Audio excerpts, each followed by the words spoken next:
Comment ça va ce matin? Ça va bien. Ça va bien. Bon. Qu'est-ce Qu'est-ce que tu penses des des nouvelles qui se sont avérées assez choquantes cette semaine côté Tesla et Supercharger? On a eu Et là, t'es en train d'enregistrer? Non. Non, moi j'enregistre pas en ce moment. OK. Oh mon Dieu. Ah, OK, c'est live. Je viens de voir le comeback dans mes oreilles. Ouais. Il va couper le son. Pas de trop. Bon, là, j'ai coupé le son de ton Twitch pour pas qu'on se... C'est bon. On se retrouve en écho décalé. Ben oui, c'est ça. C'est bon. Donc, oui, effectivement, quand tu m'as parlé, on était déjà en Twitch, là, en live. Ouais, c'est ça. Est-ce que de ton côté, comment ça va là, avec... Il manque juste un de tes amis, là. Il pense arriver, il arrive bientôt. Ouais, il devrait arriver bientôt. Là. Il va l'épiner, là. Comme on dit en français. On va l'harceler un peu. Un peu, ouais. Pour pas que tu te répètes en double. Mais alors, qui est Phil? Phil, c'est un de mes amis qui a acheté une Tesla suite à avoir fait l'essai de la mienne. C'était vraiment un an ou deux? Environ, oui. Ça fait un an, plus qu'un an et demi. Puis, c'est ça. Il a fait l'essai. Il a dit, non, c'est pas pour moi. Finalement, il a dit, je vais faire un peu de route. Fait que ça commence à faire du sens. Bon. Un autre qui s'est vendu. Ben oui, exactement. Ça commence toujours comme ça, hein. Toujours. Tout le monde dit, non, c'est pas pour moi, je fais trop de route, ou quoi que ce soit. Puis on se rend compte qu'ils font l'essai. Ben, surtout que les trous de route, souvent, les gens veulent pas arrêter. Fait que ce qui arrive, c'est qu'ils vont aller chercher un hybride branchable ou quelque chose comme ça. Exact. Puis 9 fois sur 10, la personne qui a pris un hybride branchable, en dedans de 2 ans, elle change pour un 100% électrique. Oh oui, c'est sûr. Il y a toujours quelques résistants ici et là, mais ça, c'est normal. C'est chacun pour ses goûts, c'est un choix de libre, mais moi, ce que je parle, c'est statistiquement, la plupart des gens, c'est ça. Ils préfèrent, au nombre de salons et au nombre de choses que j'ai fait dans ma vie depuis les 10 dernières années avec l'Association des véhicules électriques du Québec. C'est pas comme du blabla en l'air, c'est vraiment de l'expérience personnelle à avoir rencontré des milliers de personnes. Exactement. Donc, puis c'est drôle parce qu'à chaque fois que j'ai de l'assistance de certaines personnes qui disent non, l'électrique, c'est pas pour moi. Souvent, en bout de ligne, c'est toujours juste le coût d'achat. Mais dans ce sens, on n'est pas obligé de aller acheter une Model X ou une Model S, ou même les deux sites très dispendieuses. Quand on regarde juste des petits chars, c'est l'économie qu'on fait sur les années, puis immédiatement par la suite. C'est pas pour rien, justement, que Tesla a baissé ses prix pour aller, un coup de marketing d'Elon Musk, justement, pour aller chercher toutes les subventions possibles aux États-Unis, et y compris au Québec. C'est pas pour rien que la modèle Y, ils ont sorti le Standard Range, et ils l'ont mis juste en dessous de la limite du 65 000 $ pour pouvoir aller chercher les 2 subventions gouvernementales pour avoir 12 000 $ de moins payés. Donc, Tesla a baissé le prix et permet d'avoir un 12 000 de plus. C'est comme 20 000 $ de moins que si on l'aurait acheté il y a 2 mois. Exact. Puis ça va faire une grosse balance. Ça va changer beaucoup de choses dans les prochains mois. Le jour de l'annonce, ça a été impacté immédiatement. Je l'ai vu moi-même, les gens se sont mis à commander, à m'appeler au travail ou dans mon réseau de connaissances, plus des inconnus aussi qui nous écrivent, qui me posaient plein de questions sur justement la Tesla. Au lieu d'appeler Tesla, ils m'appellent moi ou les gens vont aller vers quelqu'un qui ont déjà de l'expérience avec le véhicule. Exact. D'où justement la raison de l'existence de l'AVEC, justement, parce qu'on n'est pas des vendeurs de chars, on n'essaye pas de vendre à tout prix tel ou tel char, mais plutôt d'être neutre et d'essayer d'encourager les gens justement à venir nous voir pour avoir un avis et une expérience personnelle dans laquelle on va dire et les points positifs et les points négatifs et la vérité de qu'est-ce qu'il y a comme impact positif et négatif quand on achète un véhicule. Bon, c'est un discours qu'on répète au fil des... Effectivement. Ouais. Ça changera pas. Mais on est quand même dans un changement qui est quand même externe au niveau des transports, que ce soit des transports légers ou des transports lourds. C'est comme si on revenait au début du 19e siècle quand ils ont introduit les vélos à essence. là, en ce moment, on fait une transition vers des véhicules électriques, différentes technologies. C'est sûr que ça ne répondra pas à tout le monde en même temps la première journée. Comme je dis toujours, c'est un cas par cas. Faut toujours, on peut pas juger facilement. Faut toujours y aller par personne, cas par cas, puis étudier chaque besoin de chacun ou chaque intérêt de chacun. Puis c'est comme ça qu'on réussit. Parce que, tu sais, on peut regarder ça aussi, le côté, ça n'a aucun bon sens, pourquoi tu t'en vas t'acheter un Hummer électrique? Ben, tu sais, je préfère encore que le gars ait un Hummer électrique qu'un Hummer à gaz. Oui. Mais encore, ça va dépendre. C'est pas automatique. Parce que si le gars, c'est un retraité, qui se promène, qui fait 10 000 km ou 5 000 km par année avec son Hummer, il est aussi bien que de garder celui qui a à gaz. Parce que c'est sûr qu'il va moins polluer. Mais si moindrement, il fait 14 000 km et plus par année environ, ben là, ça vaut la peine de faire le switch. Fait que c'est vraiment un petit peu plus complexe qu'on pense. C'est pour ça, d'ailleurs, qu'on est là.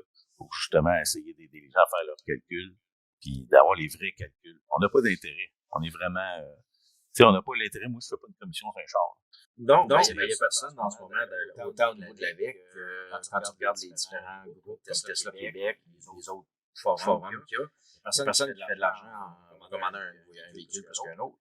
C'est vraiment de la passion, c'est vraiment juste de parler de véhicules et de la transition. Si on fait de l'argent, probablement qu'on quitterait tout notre job qu'on a de façon souvent. Bon, mais c'est sûr. Ouais. Mais bon, c'est quasiment une job à temps plein aussi quand on arrive dans la saison justement des salons et tout ça, puis des émissions de radio et enfin bref, c'est ça. Il y en a qui le font, qui sont payés pour, qui en font leur carrière, puis tant mieux pour eux. Ben c'est ça. Comme là, les prochains salons que vous regardez, ça va être quoi en ce moment? Par cœur, je sais pas, j'ai un peu été déconnecté pour les raisons que tu sais les dernières semaines. On peut voir facilement sur aveq.ca, le site de l'AVEC. Puis là, en haut, il y a les mots événements qu'on clique sur calendrier. Puis là, on va voir les prochains événements qui sont là. Fait que le prochain événement, c'est le 15 juin. C'est pour les membres c'est pour l'Assemblée générale annuelle de l'AVEC. C'est là qu'il va y avoir justement les élections, dont toi qui se présente justement comme pour aller au conseil d'administration. Oui. Ça va me faire plaisir de participer. Alors, ça va être, c'est ça. C'est le prochain événement, c'est ça. Ensuite, ça va être le 20 juin. Il y a une conférence qui va se donner au studio de Bibliothèque multiculturelle de Laval. Il n'y a pas vraiment de site véhicule. La grande tournée, ça, c'est le relais électrique qu'on peut toujours voir sur le site. La tournée du Lac-Saint-Jean du 21 au 31 juillet, un peu partout au Lac-Saint-Jean. Là, à ce moment-là, il va y avoir des essais routiers et tout ça. Si on prend la peine de regarder, il y en a plusieurs qui s'en viennent. Il y en a le 23 juin à Chicoutimi, Saguenay le 24 juillet, 25 juillet, toujours au Saguenay, pour produits forestiers résolus, événement privé. OK. C'est une compagnie, ça arrive aussi que des compagnies nous demandent justement de participer à ça pour sensibiliser soit leurs employés, leurs clients et tout ça. Fournisseurs. Ensuite, le 26 juillet, à Alma, Mistassini le 28, Saint-Félicien le 29. Alors, je suis sûr que notre ami Fabien Boulanger va être là. J'espère. Je sais aussi que c'est la saison des bleuets, alors ils sont très occupés avec leur ferme. Et Robertval le 30 juillet. C'est tout ce qu'on a d'inscrit pour le moment. Je sais qu'il y en a d'autres qui s'en viennent aussi. Si je clique événements, calendrier, bon, catégorie, essai routier. Ouais, c'est ça. J'ai tout regardé, c'est tout ce qu'on a pour le moment. Évidemment, il y a des événements régionaux qui sont supposés apparaître bientôt, mais comme je dis, je suis pas tout à fait à jour dans la bébelle. Ouais, c'est ça. Grosso modo, en tout cas, tout va se passer au Lac-Saint-Jean pour le moment. Et à Laval. Non. Je vois si ça marche. Ouais, tu sais. Je suis en train de justement ce dont tu parlais. Ça va aider un peu. C'est assez grand. C'est pas si pire. Donc, ça, c'est le cycle de l'AVEC, justement, que tu parlais avec le calendrier. Fait que... Je vais retourner voir ton Switch. Ah, ouais, ok. On voit un petit peu... Ça, je vais le mettre dans le chat, comme ça. On va voir. Dans ton Twitch. Exact. Fait que ça, c'est l'Assemblée générale, la conférence que tu parlais, ça tombe au Lac-Saint-Jean. Ce qu'on voit dans ton Twitch, c'est ton Génération VE. Tu vois plus. Ah, là, on voit. OK, c'est bon. Ah, il y a peut-être un délai aussi. Là. Ouais, c'est ça, il y a peut-être un délai. Fait que grosso modo, c'est ça, quand on est intéressé, on regarde ça, et puis, évidemment, normalement, on a plus que ça. C'est bizarre qu'il y ait tout ça du lac. Je sais aussi qu'on est en train de remanier le site. Alors, OK. Il y a peut-être des événements qui vont apparaître dans les prochaines semaines. C'est ça. Okay. Normalement, on se concentre beaucoup sur la GA ces temps-ci, parce que c'est quand même un événement important où on réélit les membres du conseil d'administration, de la moitié du moins. Et puis, c'est ça. Fait qu'à part de ça, ouais. Je suis surpris parce que on est un peu plus, mais on va en avoir éventuellement. La saison aussi, les salons commencent à l'automne jusqu'en mai environ. Ouais. Il va y avoir beaucoup de préparatifs à faire pour ça. Comme d'habitude, ça dépend toujours aussi des ententes qu'on a avec les promoteurs de salons ou les constructeurs automobiles.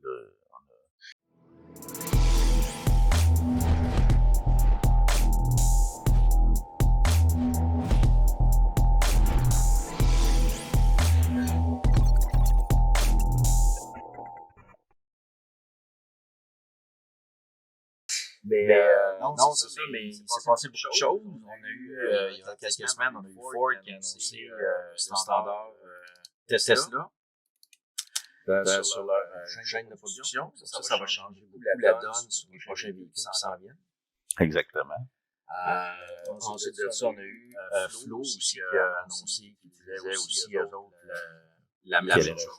Exactement, le standard de branchement de Tesla. C'est ça. Puis cette semaine, on a eu un live sur Twitter avec Elon Musk et Mary Barra qui ont officiellement annoncé que GM passait également au standard de NACF. Exact. Aussi, je pense que ça va faire couler de l'encre dans les prochaines semaines parce que les deux grands constructeurs automobiles américains qui reniaient Tesla, qui riaient de eux autres, qui aujourd'hui s'associent avec eux. Exact. Ça fait un peu drôle, mais d'un autre côté, après qu'on a ri, là, on peut se concentrer sur l'avenir et dire c'est un très bon choix, c'est une très bonne nouvelle pour tout le monde. Exact. Non, je suis tout à fait d'accord avec toi. Puis, qu'est-ce que tu penses de ceux qui disent, dans le fond, que ça va causer des problèmes aux utilisateurs Tesla? Ben, effectivement, à court terme, ça va causer quelques problèmes peut-être, mais encore là, c'est pas encore fait. Ça va être fait au courant de 2024. Il va y avoir des adaptateurs qui vont être fournis à Ford, qui vont être fournis à GM. Et en 2025, le standard va être appliqué sur les nouvelles voitures. Donc, on a encore un délai. Deuxièmement, ce délai-là va justement permettre à Tesla de préparer le terrain. Donc, en collaboration avec Ford et GM, la bonne nouvelle, c'est que tous les gens vont pouvoir se connecter sur un réseau fiable, parce qu'on s'entend qu'ici, au Québec, on a le circuit électrique d'Hydro-Québec et on a aussi Flo, on a aussi les réseaux de Tesla qui sont tous relativement aussi fiables les uns que les autres. C'est rare que, tu sais, ça arrive, oui, il n'y a rien de parfait dans le monde, mais en général, comparé à partout ce qui se fait en Amérique du Nord, on est les plus choyés côté fiabilité du réseau. Il y a des exceptions qui arrivent. Oui, ça peut arriver qu'il y ait une borne Tesla en panne ou une borne circuit électrique en panne, sauf que ce qui frappe le plus, c'est quand il y a une panne sur le réseau de circuit électrique parce qu'il y a juste 1, 2, 3 ou 4 bornes à la fois. Tandis que Tesla, s'il y en a 20, puis il y a un pistolet qui est mort, on va dire, à ce moment-là, il en reste 19 autres, beaucoup moins impactés. Maintenant, c'est pour ça que c'est une bonne nouvelle, justement, parce que partout ailleurs en Amérique du Nord, c'est le réseau le plus étendu en tant qu'individuel. Il y a autant de bornes Tesla que toutes les autres compagnies réunies ensemble. Sauf que toutes les autres compagnies réunies ensemble ont beaucoup de problèmes de fiabilité. Et c'est là que ça jamme. Et l'idée du président Ford qui avait été pris quand il avait été rechargé son voiture et que ça a son Ford Lightning avec sa petite famille puis qu'il pouvait pas charger parce que la borne de, je sais pas c'est quelle compagnie, c'est peut-être Evigo, chargeur, je me rappelle plus, ou même Blue Oval, là, je sais pas c'est quelle, qui était en panne. Il voyait les superchargeurs de l'autre bord qui fonctionnaient bien puis ça roulait. Puis que les chars, les Tesla arrivaient puis repartaient. C'est là qu'il a dit wow, il va falloir. Puis c'est pas une rumeur, c'est lui-même qui l'a dit en entrevue. Fait que, est-ce qu'il a inventé l'histoire, je sais pas, mais une chose est sûre, c'est lui qui l'a dit. Donc, on veut pas avoir la meilleure source. Et c'est à partir de ce moment-là qu'il a dit, je pense qu'il faut qu'on s'associe avec eux parce que eux, ils l'ont l'affaire. Les chargeurs sont rapides. Ça monte jusqu'à 250 kW de puissance pour les véhicules automobiles. C'est fiable. Puis les clients de Tesla sont heureux. Maintenant, ça va faire une excellente nouvelle pour tous les propriétaires de Ford et de GM. Et avec le temps, oui, Tesla a le temps de se préparer. Fait que peut-être qu'au début, il va y avoir un peu de congestion. Peut-être, c'est possible. Mais d'après moi, non. Parce que plus il va y avoir de clients, plus que Tesla va faire du profit avec la recharge. J'ignore l'entente entre Tesla et GM et Ford. Mais une chose est sûre, Tesla est gagnant là-dedans parce qu'il faut que tout le monde soit gagnant. Et moi, selon moi, je connais pas les termes de l'entente, mais selon moi, c'est que GM et Ford vont continuer à développer peut-être leur réseau de recharge, mais pas trop vite. Ils vont se concentrer sur leurs véhicules, sur leur gamme de véhicules. Et à ce moment-là, l'entente, c'est de dire si on peut aller vers les réseaux Tesla, on n'a pas besoin de se concentrer là-dessus. Tesla fait de l'argent. Tesla va faire de l'argent avec les recharges de tout le monde. Donc, Tesla va réinvestir dans le réseau de recharge pour en avoir encore plus. Puis plus qu'il y en a, plus qu'ils vont faire de l'argent, plus qu'ils vont faire de l'argent, plus qu'ils vont en installer. C'est en plein ça. Comme les stations d'essence. Il va falloir qu'il y en ait partout, si on veut que ça marche bien. Exact. Évidemment, faut pas oublier que la majorité des gens, on parle de ça là, comme si c'était la folie furieuse, mais faut pas oublier que 90% du temps, dans la plupart des scénarios de tout le monde en général, on charge à la maison. On n'a pas besoin de ces chargeurs-là. Ces chargeurs-là, c'est vraiment quand on voyage, quand on se promène. Donc, les gens ont à être rassurés. Ils vont pas être jammés là. Les gens, en général, chargent à la maison, vont travailler, font leur commission aux alentours de chez eux, reviennent, puis ils chargent pas vraiment là-dessus. Parce que, on s'entend, même les superchargeurs Tesla coûtent plus cher que le circuit électrique au Québec. Mais de l'autre côté, on a la fiabilité et la rapidité. Donc, c'est gagnant partout. Mais je pense aussi qu'il y a, sans être trop péjoratif ou même insulter certaines personnes. Mais je pense qu'il y a aussi une certaine éducation à faire sur le principe de la recharge. C'est que je vois souvent autant des propriétaires Tesla que des propriétaires de tous les autres véhicules qui chargent jusqu'à 100% au lieu de charger jusqu'à un pourcentage équivalent à la distance qu'ils vont effectuer et recharger à nouveau plus tard. Parce qu'ils s'imaginent qu'ils vont économiser du temps en chargeant plus longtemps à la borne où ils sont. Puis dans le fond, et l'inverse, parce que plus on attend vers le 100%, plus long est la charge. Donc je pense que c'est peut-être un peu ça aussi qui va affecter les temps de charge. Donc quand on va être peut-être un peu plus ajusté avec la réalité, les gens, au lieu de charger toujours jusqu'à 100%, ils vont charger peut-être jusqu'à 60, 70, 80, 90. Après ça, ils vont repartir. Ça va aussi libérer les stations de charge plus rapidement. C'est ça qu'il faut pas oublier. On n'est plus en 2012 ou en 2014 où ce que les véhicules avaient 100, 200 km d'autonomie et où ce que la recharge rapide était pas si rapide et après, quand on arrivait à 80%, il restait encore 40 km à aller chercher qui était trop lent à aller chercher. Exact. Ça, je peux comprendre ça. Mais d'un autre côté, aujourd'hui, en 2023, une automobile a minimum environ 350 à 600 km d'autonomie. 80%, c'est amplement suffisant. La rapidité va être stable. Puis après ça, on repart, puis c'est merveilleux. Il n'y a pas d'attente interminable. On charge une demi-heure, puis on repart. On n'a pas besoin de plus. Dès qu'on voit que la rapidité de la charge baisse, on arrête, on va au suivant. C'est l'idée d'implantation de plusieurs superchargeurs partout. Fait que quand les gens vont partir en voyage, s'ils sont représentants sur la route, ça va les rassurer. Ils sont capables de faire 300 km de matin, ils vont recharger sur le midi, ils vont aller chercher un autre 250-300 km, ils vont pouvoir finir leur journée et retourner à la maison. Oui, effectivement. Je pense que c'est juste une question de pouvoir bien utiliser la technologie, de comprendre aussi le cycle de charge qu'on a besoin surtout quand on est en voyage. À la maison, j'arrive le soir, s'il me reste 200-300 km, je ne prends même pas la peine de recharger parce que je sais que je n'utiliserai pas ça le lendemain. J'attends souvent qu'il reste peut-être juste un 65 km dans ma voiture avant de commencer à charger. Puis encore là, chez une borne Tesla à 48 ampères, ça prend peut-être 4-5 heures si c'est chargé au courant de la nuit. Exact. Surtout si un foyer a 2 véhicules, comme la plupart des foyers en général. À ce moment-là, il y en a un qui est toujours plein, l'autre pas obligé de le remplir. On le remplit la nuit. Puis, comme en Ontario, un tarif à 4 cents le kilowatt, mais ça a un gros avantage de charger ça la nuit. Puis, tu sais, c'est quoi l'idée de vouloir absolument être plein à chaque fois? Tu sais, c'est souvent ça, les gens veulent que leur véhicule soit plein parce que d'un coup, qu'il faut que je parte, là. Mais sauf que ton d'un coup, il arrive quoi? Une fois par 3 mois. À un moment donné, en général, on peut le planifier. Oui, on planifie tout. Si jamais on a vraiment besoin de partir, on peut le charger peut-être un peu à la maison, juste pour dire, OK, on se rend au prochain Supercharger qui n'est pas loin.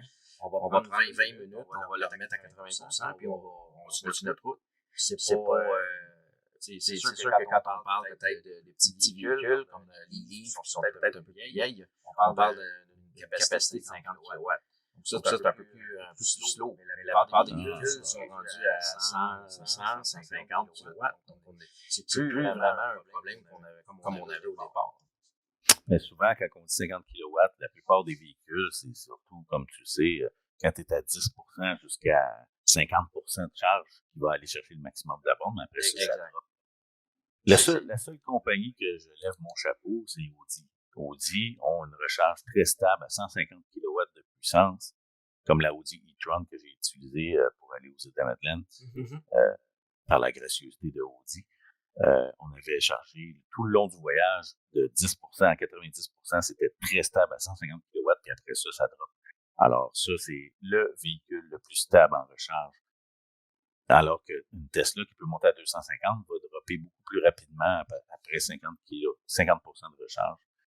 C'est toutes des choses à apprendre à connaître avant d'acheter justement un véhicule pour savoir ce qu'on veut comme objectif. C'est sûr que quelqu'un qui voyage pas beaucoup, qui fait tout à la maison puis qui voyage une fois par année, il n'a pas besoin de s'inquiéter pour ça. Mais si quelqu'un est un représentant sur la route et qui roule tout le temps, là, ça vaut la peine de se concentrer sur les superchargeurs, sur la recharge, le genre de véhicule, quelle borne j'ai accès, dont on revient à la source, mais pourquoi qu'on fait cette émission-là, justement, c'est pour justement dire, t'es un représentant, donc ce serait bon que tu aies un véhicule qui a accès aux bornes de recharge de Tesla à ce moment-là, parce que là, oui, il va avoir une très grande couverture et une rapidité de recharge. Oui. On sait aussi que la technologie change rapidement depuis, si on regarde, on revient en arrière au début avec le Roadster, même le véhicule que personne ne parle, le EV1 de GM qui existait à un moment donné. Les technologies, les versions ont changé, les réseaux de charge ont changé. Là, on parle de modification, d'amélioration de réseau de charge quasiment annuellement. Tesla, il passait de V1 à V2 à V3. On parlait de 125 kW, 150, puis on est rendu à 250. V4 avec le... Oui, c'est ça. Il y a V4, la version 4 qui ont commencé à installer à 3, je crois que c'est 350 kg. 350. Puis ils ont les méga... je me mélange avec les noms, mais le méga supercharger que je vais appeler. Ouais. Le méga, exactement. Il devrait, en théorie, être supporté par le Cybertruck. Selon ce qu'on il a été fait surtout pour les semi-trucks, les routiers. Exact. Mais évidemment, je sais pas encore si le Cybertruck va être possible de se charger là, mais bon. Sûrement que le coût va être en conséquence aussi. Ouais, mais ça, c'est sûr. Mais je pense qu'en ce moment, c'est plus de la spéculation. Quand on regarde ce qui est écrit sur Internet, je pense que c'est plus de la spéculation. On espère que ça va l'utiliser, mais encore là, on va voir quand ça va être rendu sur le marché. Exactement. Sûrement qu'il va arriver la même chose. Les autres compagnies qui développent des trucks électriques vont aussi faire similaire. Ils vont peut-être s'associer à Tesla, à moins qu'ils... On verra. On spécule encore. Oui, c'est ça. Mais on a aussi le type de batterie qui a changé. Parce que là, en ce moment, on parle beaucoup de batteries au lithium-ion. Là, on a les LFP. Il y a plusieurs types de batteries là, qui sont en développement. Exact. Oui, il y a énormément de batteries qui s'en viennent. Je parlais justement, j'en parlais avec Karim Zahib, qui travaille au centre de recherche, tout ça. Puis il y avait, ça fait 1 an de ça ou 2 que j'avais une discussion avec lui, puis justement, c'est fou comment il y a beaucoup de recherche et développement là-dessus. Là. C'est incroyable, même au Québec. Oui. Surtout au Québec. Puis ça promet vraiment. Fait que oui, on peut pas bouger du jour au lendemain et changer les technologies de batterie. Il va falloir que les nouvelles technologies soient adaptées justement à nos rechargeurs, nos chargeurs rapides et tout ça, parce qu'on ne changera pas les chargeurs rapides à chaque 4 ans. Fait que la recherche et développement sur les batteries, oui, on veut des meilleures batteries, des batteries qui durent plus longtemps, qui sont plus légères, qui rechargent plus vite, mais il va falloir qu'ils soient compatibles aussi avec les chargeurs. Fait que C'est exactement ce que, justement, j'ai une discussion, je pense que c'est la semaine passée avec quelqu'un, puis il il faudrait tout arrêter, puis s'en aller vers le graphène, ou vers ci, ou vers ça. Je dis, ouais, mais si on arrête tout, on commence, là, on revient comme au début des véhicules électriques. Bien mieux de garder ce qu'on a là, puis de graduellement s'ajuster. Les meilleures solutions alternatives, graduellement. Exactement, puis c'est ça qui arrive aussi. On a déjà les batteries de ma Tesla, qui est une 2016, Model X, comme on sait. Oui. A même pas la même technologie que les batteries d'aujourd'hui. Moi, je monte à 137 km de puissance maximale, alors que les nouveaux véhicules vont aller chercher le 250, même des fois vont plus haut, 250. Exact. Alors, on parle de 2 ans, parce que toi, tu as le modèle 2016, moi, j'ai le modèle 3 de 2018, et moi, je suis capable d'aller chercher le 250 kW. Et on parle de juste 2 ans. On s'imagine, mettons, de 2018 à aujourd'hui. Là, on est rendu à 350 kW, mais il va avoir un bon à un moment donné.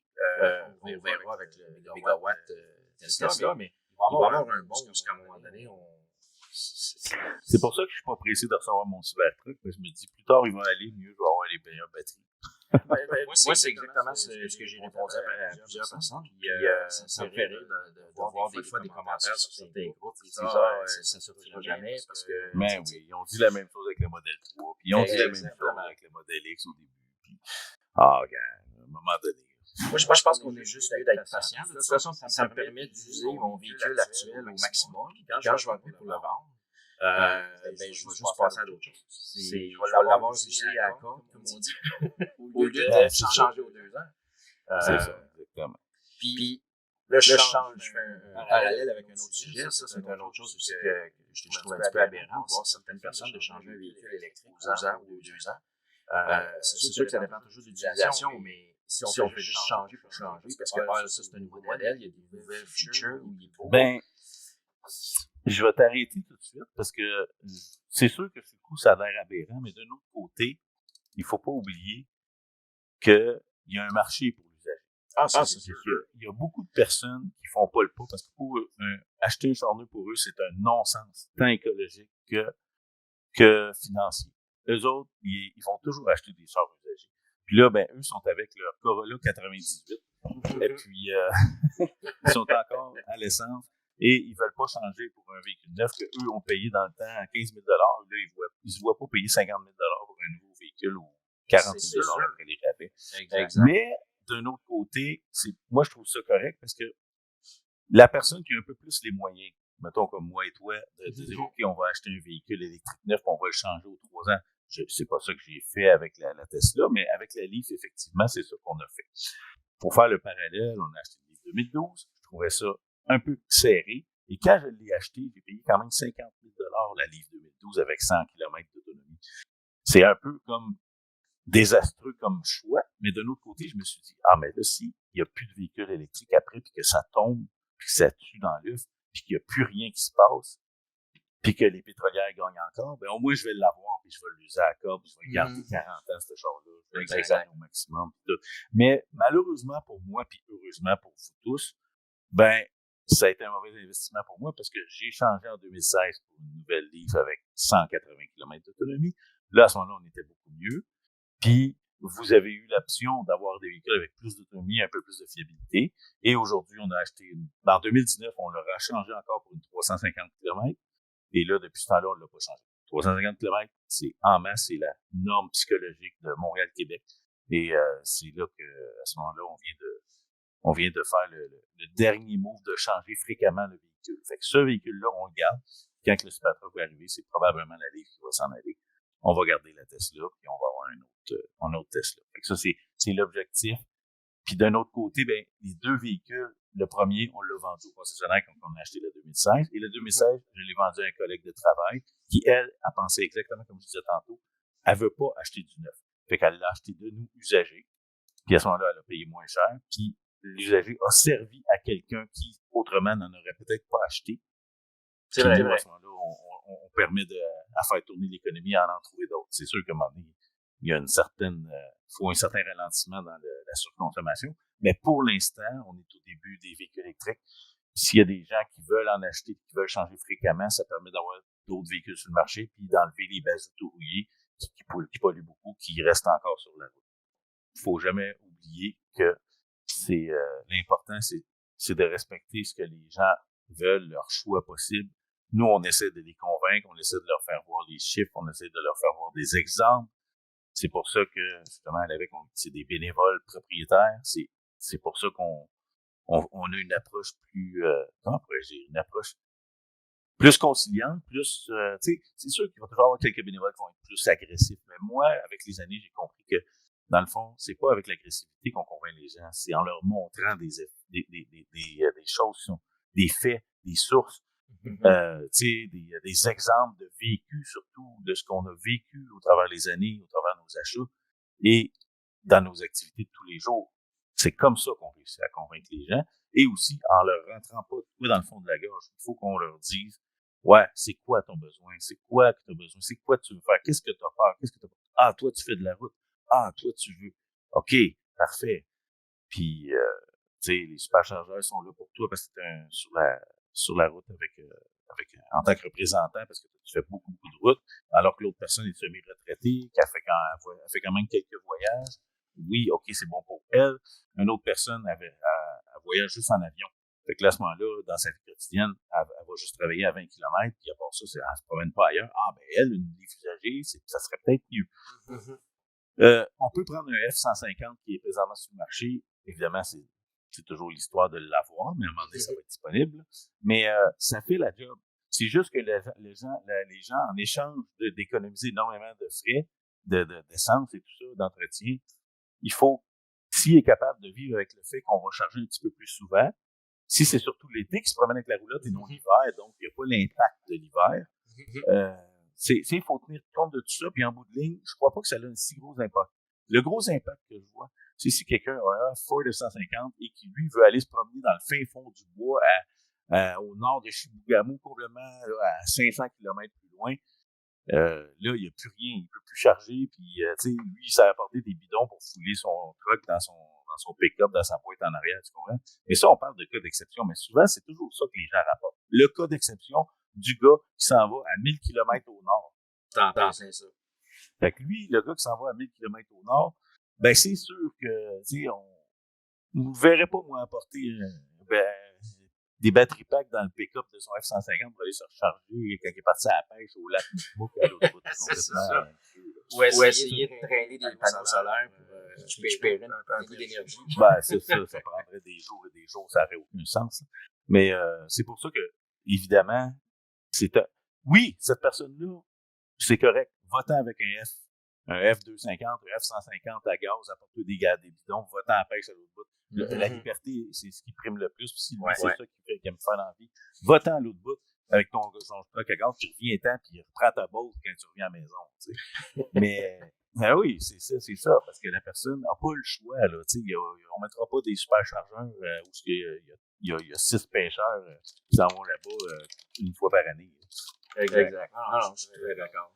Là, on a Phil qui vient d'arriver, finalement. Là. Salut. Salut, ça va? 1 heure plus tard. Mieux au tard que jamais. Non, c'est quoi, tu t'es perdu avec ta Tesla? Ah non, même pas, j'étais même pas avec la voiture, au fait, j'étais m'occuper de ma mère. Ah, c'est classique, oui. La priorité avant. Bon. C'est ça, fait que moi puis Frédéric, on parlait justement des superchargers, on parlait des habitudes de conduite de certaines personnes, des choix. Toi, de ton côté, là, avec les annonces de Ford, GM, Flo, tous les autres qui vont prendre le standard du connecteur Tesla dans les prochaines années, t'es-tu inquiet d'aller charger dans les superchargers Tesla? Non. Moi, je pense pas que je suis inquiet par rapport à ça. Là. Ils arrêtent pas d'améliorer leurs bornes à chaque fois pour que ça aille plus vite. Puis, ça devrait m'inquiéter tant que ça. Là. Puis, tant que le UI est bien fait, tout se communique. Puis, on arrive à voir tout le temps combien de places ont été occupées. On peut s'arranger en avance. L'information est toujours updatée. Je pense pas que ça devrait inquiéter vraiment le peuple. Le peuple, là. Ouais. Les Teslaïens. C'est sûr que, comme j'expliquais un peu à l'autre émission de Martin Chambault, quand on reçoit une Tesla en 2016, qu'on nous dit que tu vas avoir l'exclusivité du réseau, c'est un peu frustrant de voir qu'aujourd'hui, on va être obligé de le partager. C'est sûr que, de façon égoïste, on va se dire, ah, ben là, je vais arriver, il va y avoir des bolts qui reprennent du temps à charger, puis là, je vais être obligé d'attendre, puis C'est sûr que la vision négative va être la première qui va arriver, puis les gens vont dire, c'est ça, on vient de me poignarder dans le dos, on me vend un char en me promettant les superchargeurs, puis là, aujourd'hui, on s'en va me dire que Ford et GM vont aller squatter nos bornes, ça me fait chanter. Fait que là, moi, je dis, wow, calmez-vous. Au contraire, plus que Ford et Tesla vont s'associer, plus qu'il va y avoir de véhicules, plus que Tesla va faire de l'argent, plus qu'ils vont installer des bornes partout. Ouais, c'est ça. Ouais, exact. Puis si on regarde au début, quand Tesla a commencé, les voitures comme le Model S, même le Roadster, quand ils ont commencé, c'est vraiment la vente de ces véhicules-là qui fait que le réseau qu'on connaît aujourd'hui était capable d'avancer, d'être exploité. En combinaison avec les subventions, ça a donné un gros coup de pouce. Exact. C'est ça. Fait que là, en ce moment, on se retourne de bord, puis on s'en va vers de l'investissement privé. Autrement dit, les entreprises vont payer Tesla pour dire, ben, nous autres, on va se connecter là-dessus. Et Tesla va faire de l'argent avec la recharge. Donc, ça va aussi subventionner à court et à long terme le développement des prochaines bornes qui vont, comme on dit, exploser. Je serais vraiment curieux de savoir l'entente entre Tesla, entre Tesla et GM Ford, parce que dans ma tête à moi, d'après moi, Ford et GM ne doivent pas rien payer à Tesla. D'après moi, Tesla va leur fournir gratuitement, parce que Tesla est gagnant qu'ils viennent tout charger sur leur réseau et qu'ils puissent justement investir pour ça. Fait que sûrement que les bornes Electrify ou les bornes Blue Oval vont sûrement donner l'accès aux Tesla justement à pouvoir venir s'y charger aussi. Fait que, après moi, c'est du gagnant-gagnant pour les deux. Et surtout que, comme je t'expliquais au début de l'émission, c'est que les gens chez Tesla, chez Ford et chez GM ont tout à gagner des deux bords, au sens où que Tesla va avoir de l'argent, Tesla va pouvoir réinvestir, augmenter exponentiellement son réseau et continuer à veiller à ce que ça soit fiable comme ça l'est aujourd'hui.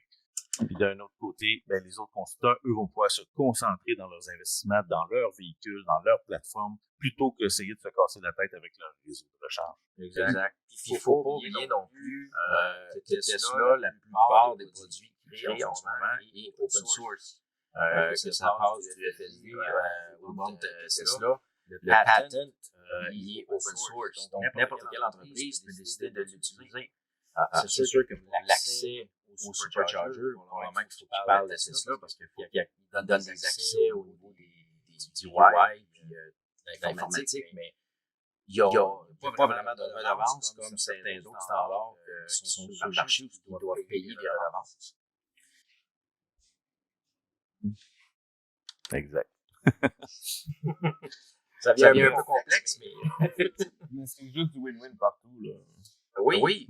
C'est ça qu'il faut dire aux anciens propriétaires, puis même aux nouveaux. Dans le fond, ça va être de l'enseignement comme on fait à l'AVEC, de dire aux gens, de les éduquer sur justement la bonne nouvelle de ça, parce que ça va juste être du bon en bout de ligne.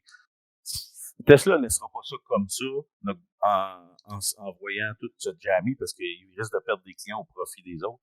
Non, ils vont vraiment s'investir dans l'infrastructure de recharge, ils vont continuer à avancer dans le bon sens là-dessus, en collaboration avec les fournisseurs d'électricité. Oui, exactement. Non, puis moi, je veux juste être content de voir d'autres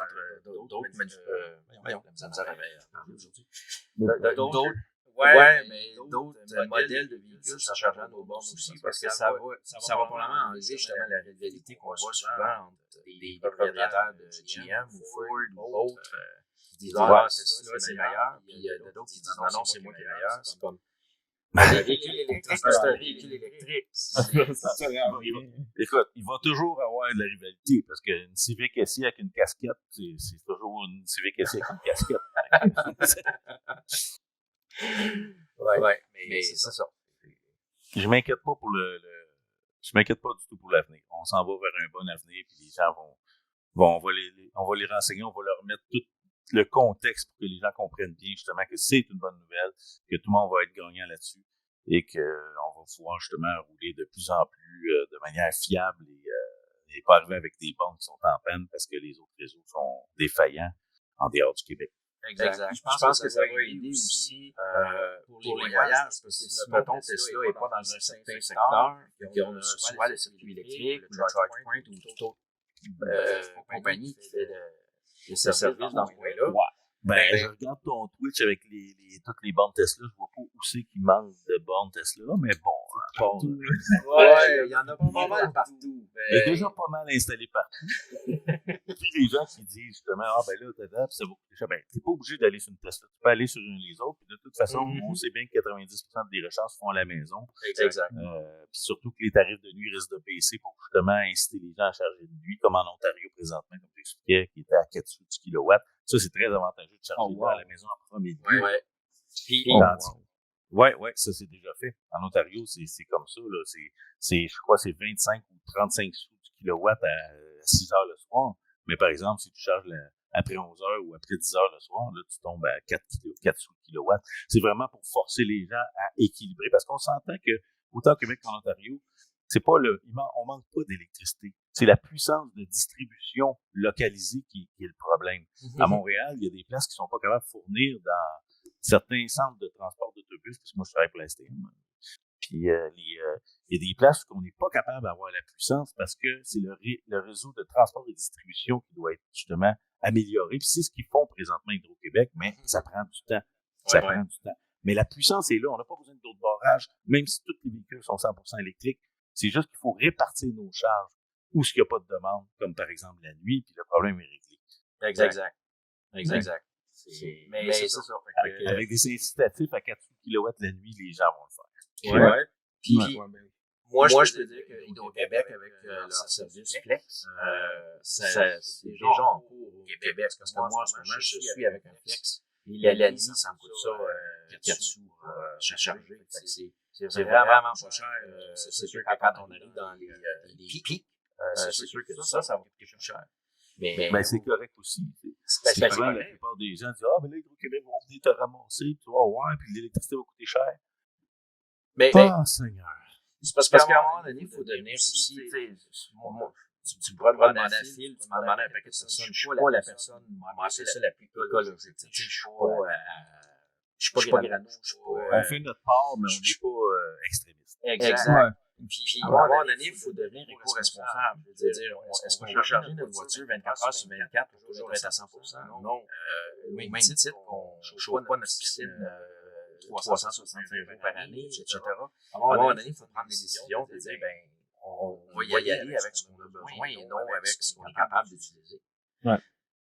C'est ça. Souvent, la plupart des gens qui viennent nous critiquer, ils arrivent et disent, mais là, toi, tu fais 2 voyages par avion par année, puis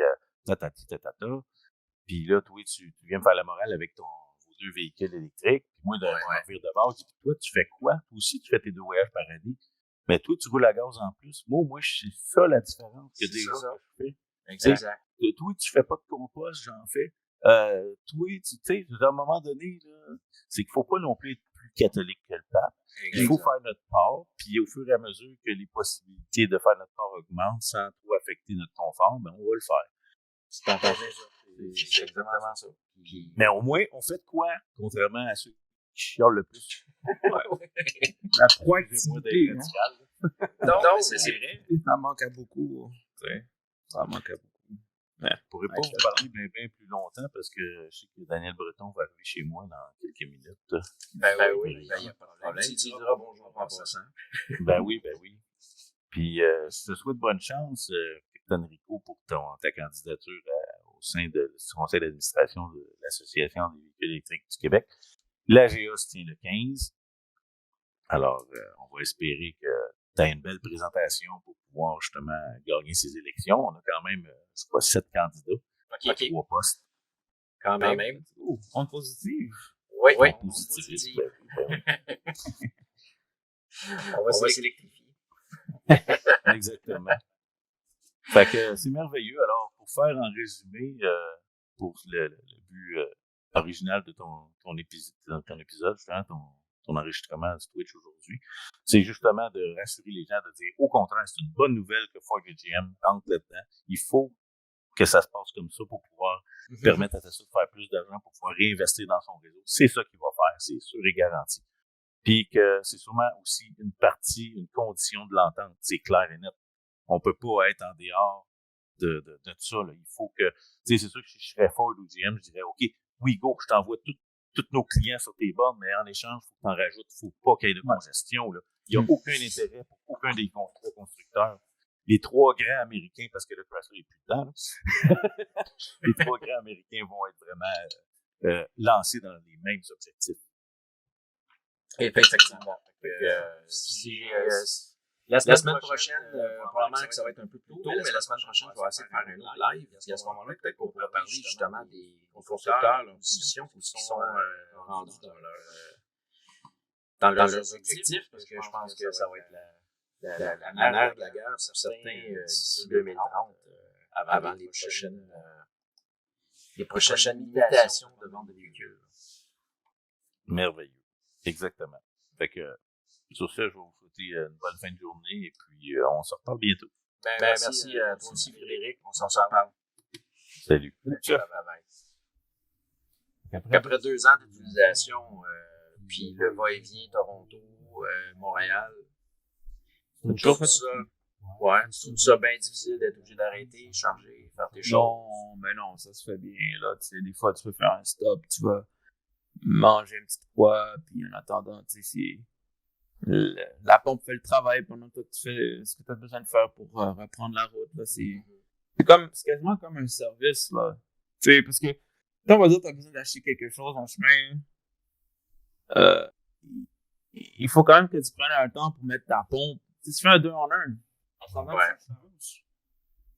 Tu fais tes choses que tu as besoin, puis t'as le pistolet, l'adapteur pour les autres charges de réseau, là, tant mieux, là, mais juste de Tesla, c'était bon, là.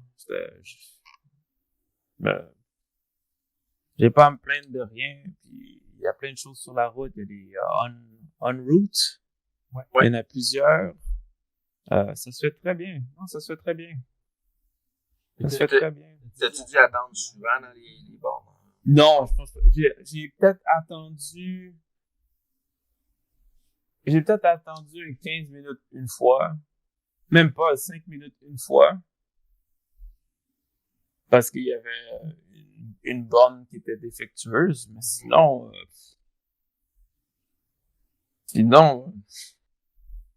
non, l'application me le disait, puis ça a toujours été disponible dans le temps que ça me disait. Puis, non, rien à dire. Et je roule pas trop vite. Ben, je accote le 118, là, quand je fais la route. Je peux essayer d'y aller à 100 même, ou à 105 pour voir s'il y a une différence. Pas grand chose à dire. Ça se fait bien. Ça se fait bien. Le temps, il passe bien, puis écoute, man, si je vais prendre de quoi grignoter, là, je fais juste autopilote de base, là, ça fait l'affaire, là. Tu regardes un peu, tu fais attention, oui, là, mais autopilote de base, tu manges, t'échappes quelque chose. Autopilote de base, là, tu peux le chercher comme il faut, là. Tu sais, comme je sais que n'importe quoi peut arriver à n'importe quand, là, faut être vigilant pareil, là. Mais, c'est des longues routes, c'est une ligne droite, il n'y a pas beaucoup de courbes. Quand il y a juste des champs et des champs, là, c'est correct, là. T'échappes quelque chose, te permet de le prendre, autopilote, là-dessus. Tu te casses pas la tête. Ça, c'est quelque chose que j'adore, l'autopilote aussi, là. J'ai hâte de voir ce que les autres entreprises arrivent avec, parce qu'en ce moment, il y a beaucoup de limitations, parce que c'est tout basé sur des cartes. Évidemment, il y a les réglementations qui fait que souvent, ils sont limités juste à certains tronçons d'autoroute. Mais Tesla, jusqu'à date, c'est celui que j'ai essayé le plus. Et quand je fais de la longue route, là, c'est génial. C'est tellement relaxant. Oui, mais c'est tellement relaxant. Même de base, je veux dire, c'est juste un cruise control adaptatif. Fait que, il va ralentir, accélérer en fonction du trafic en avant. Fait que c'est extrêmement relax. Même quand on est capable de porter un petit peu moins attention versus le moment où il faut vraiment porter plus attention parce qu'il y a plus de trafic ou autre. c'est beaucoup plus relax que d'être 100% contrôle du véhicule. Parce que quand on est 100% contrôle du véhicule, il faut penser à la pédale, il faut penser à la vitesse, il faut penser aux angles morts. Là, on est comme, ben oui, fait que là, il y a au moins 50% de la job qui est faite par l'autopilote, puis ben, on est capable de se concentrer justement peut-être un peu plus sur les angles morts ou de qu'est-ce qui se passe autour, versus essayer de tout penser en même temps. Donc, je pense que c'est vraiment, ça devient plus un outil, plus qu'un remplacement en ce moment. Là, je veux dire, on peut pas dormir au volant encore. Donc, ça va prendre encore quelques années. Les Jetsons, on n'est pas encore rendu là. Non, on n'en est pas rendu là. Mais non, c'est génial. Ouais. C'est une grande valeur, là, vraiment, le fait de reposer l'esprit un peu. Là, on va juste focuser sur juste regarder droit devant. Là, et tu passes plus à tes bras et tes pieds, là, comme tu dis. Là, ça, c'est... Oh my God. À la longue, ouais, c'est... Ça fait du bien. Il y a le confort, là, les bancs sont confortables. Tu fais ta pause. Ouais, même pour un CR+, je trouve que les bancs sont très confortables. Ils sont confortables. Donc, parce que il y a un petit ego. Ben, vas-y. Je pense que je vais juste m'acheter un coussin là, pour la tête. Okay. Le support du cou. Tout le reste, là, il est bon, mais je remarque que ça se peut que ce soit moi, là, comment que je suis fait. Je remarque que comme... Tu vois ici, là, avec cette chaise-là... OK. Tant que, ouais, c'est sûr, du support, un peu comme mon coussin à moi, que j'ai sur ma chaise. Ouais. Ça...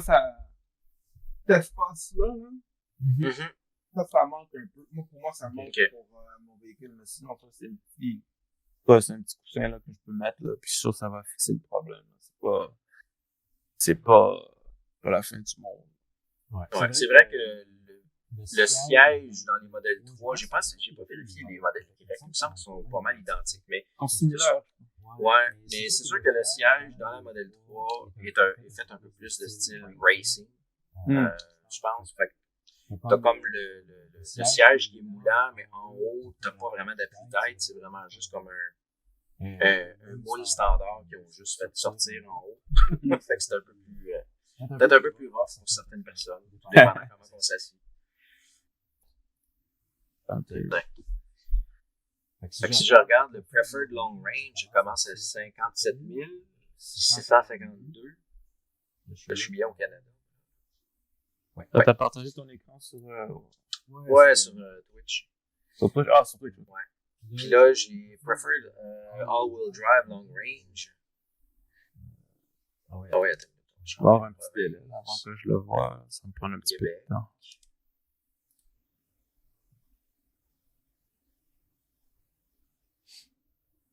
C'est ça ici. Puis là, il n'y a pas de sélection française.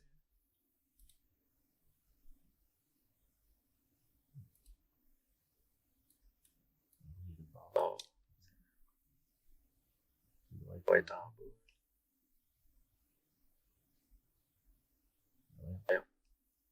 J'ai pas encore vu l'image, ça semble. Ah, il est en haut. C'est français. Et voilà. Si je regarde le Ioniq 6, c'est une voiture qui a quand même un peu plus de luxe.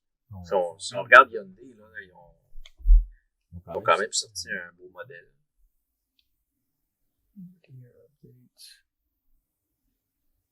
Oh, c'est une plus grande batterie que... Ah, ça, c'est l'Ioniq 6. Ouais, le Ioniq 6 a une plus grande batterie. Si on regarde dans les performances, je le vois. Directement en bas. Donne-tu autonomie, voilà.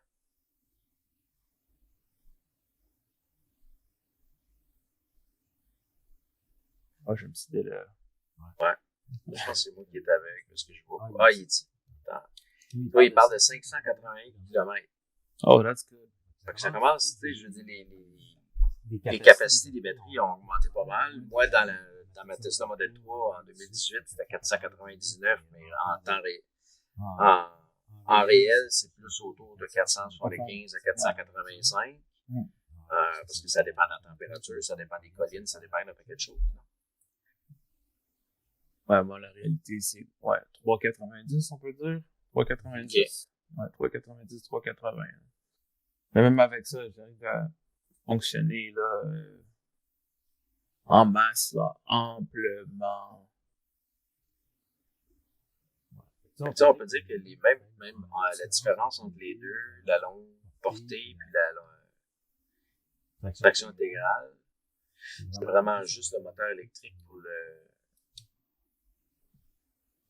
168 kW, l'autre c'est 239.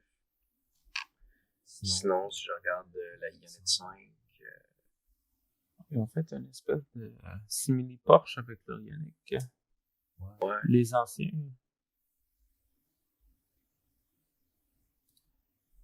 Ici, là, Ionette coupe hybride, électrique, Ionette 5. Voilà.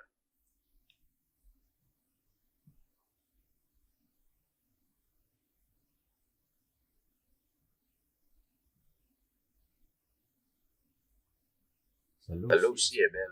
On en voit de plus en plus sur la route en plus. Oh, that's good news. Ouais, la seule chose qui me fait je trouve que ça fait mal, c'est le taux d'intérêt à 6,49. Le taux d'intérêt, on augmente beaucoup. J'ai été chanceux, man. J'ai vraiment été chanceux à 2,4, là. J'ai été chanceux. Moi, je veux juste avoir les sommaires.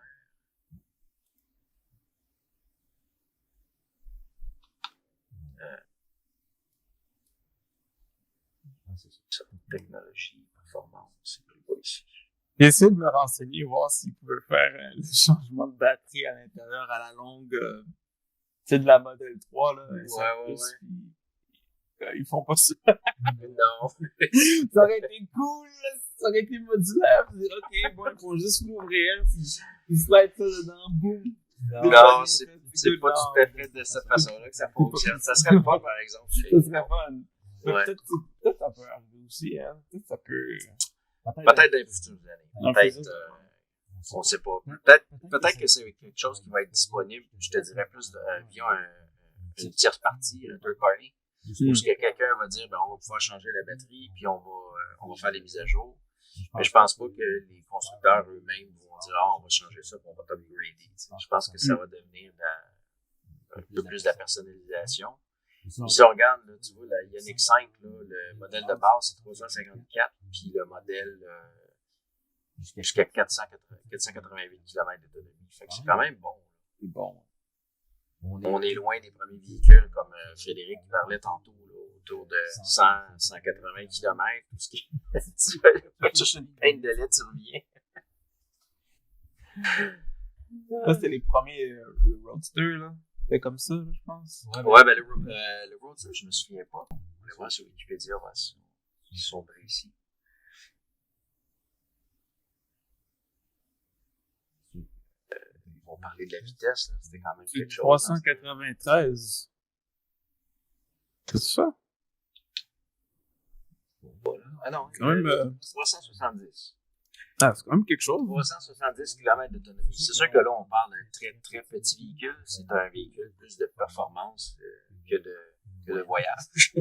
On est loin d'une Model X ou d'une Model S avec le confort. Mais quand même, c'est 370. Ben, il y avait quand même un prix de 84 000 €. C'est pas donné. C'est pas donné. Ouais. Mais c'est un beau véhicule, par exemple. Yo.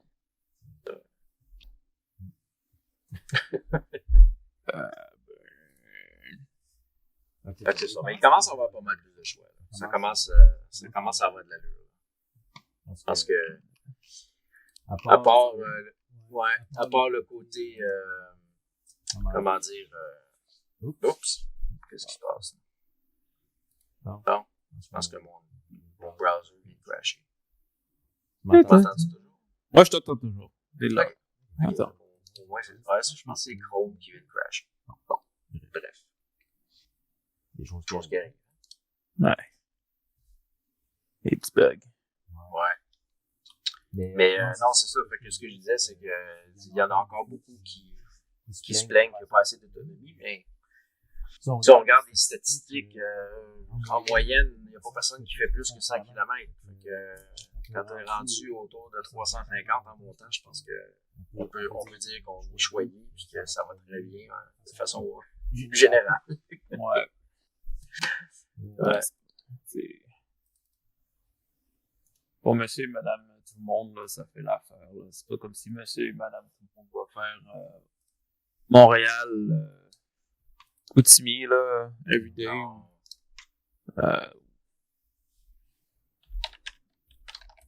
C'est ça, là. J'aime pas mal travailler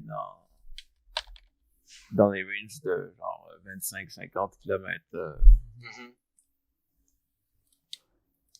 Et moins même. Ouais.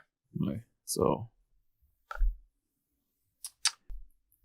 Je pense que cette année, là, 2023, là, c'est en train de se shaper dans le fond. Ouais. Parce que quand ça a commencé, il y avait le Shademo, qui était un standard japonais, qui ont essayé d'importer. Ça a fonctionné, mais le problème, c'est vraiment la rapidité de la charge. Fait que ça, c'était pas viable à long terme. Ensuite de ça, il y a eu le CCS. Le CCS. Il y a le CCS2 qui utilise en France, qui a évidemment le même... comment t'appelles ça? La même capacité, le même un peu la même capacité que le standard de Tesla. Mais ici, on était pris avec le CCS version 1. Puis là, ben, le consortium aux États-Unis disait non, nous autres, on va utiliser ça va être le standard. Mais je pense qu'à long terme, le standard n'était probablement pas viable sur plusieurs aspects, dont le fait que le connecteur est c'est 10 fois plus gros que celui de Tesla. La plupart des... c'est énorme. Ça n'a pas de sens. Je vais essayer de trouver justement des images. C'est malade. C'est intéressant comment ils ont fait ça. CCS2 versus Tesla. C'est de prendre des images. Je suis sûr que je suis capable de trouver. Ah ben tiens.